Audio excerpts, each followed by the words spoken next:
Hey, this is V, and I've just finished reading a story called The Immortals by Jordanna Max Brodsky.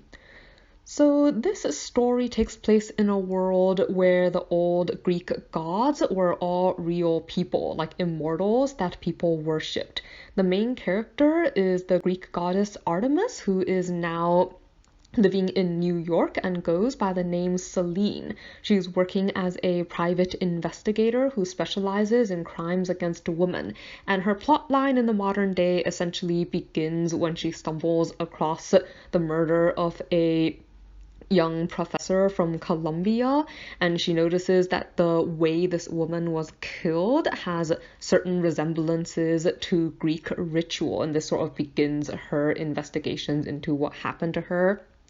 There are three major plot lines in this book. So first you have the murder investigation, which it goes on to become a case involving multiple killings and a potential cult.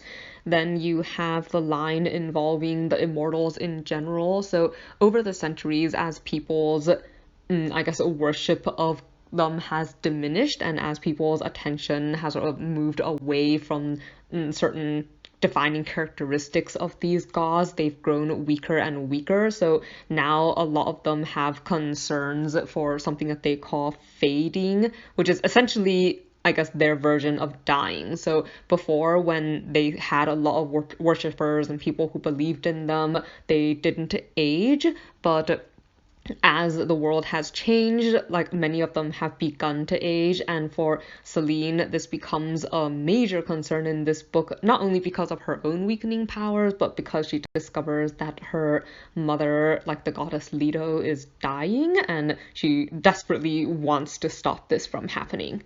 Lastly, we have the romance line, which actually plays a pretty major role in this book.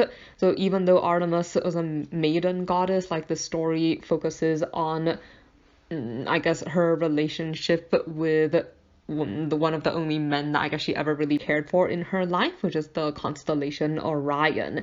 And that also plays into her modern day interactions with a professor called Theo from Columbia University, who collaborates with her on the investigation of these murders. So I guess something that stood out for me for the story was, I guess, just the idea of a former goddess private investigator was kind of interesting, and the way it ties, like, all these different plot lines together with what happened to Artemis in the past, and the way she thinks of herself as a goddess and as a person, and, like, what is happening with her life in the modern day. Like, there's a pretty big focus in this book on ideas of mortality and immortality, and, like, what it really means to live.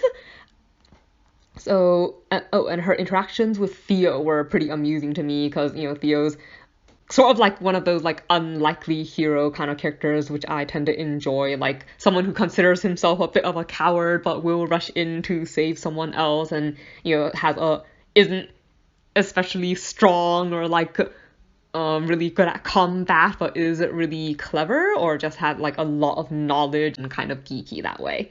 Something I did not like as much, though, was that, so if you think about a lot of the old Greek mythology, these gods weren't the kind of gods that necessarily cared a whole lot about people, and that kind of comes across in the way a lot of them think about or interact with humans. So in Selene or Artemis's case, it I guess largely involves her interactions with men. Like, she cares a great deal about what happens to women, but it takes her a lot more, like, effort and time to really come to terms with the fact that men can be good, honest people too. And I think that creates a little bit of stress in the way she interacts with Theo.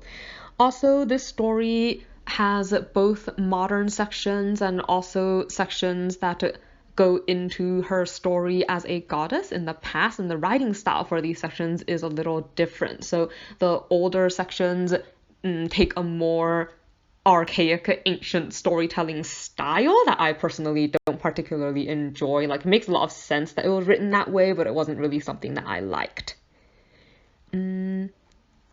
So yeah, that is it for this story, and thank you for listening. Until next time.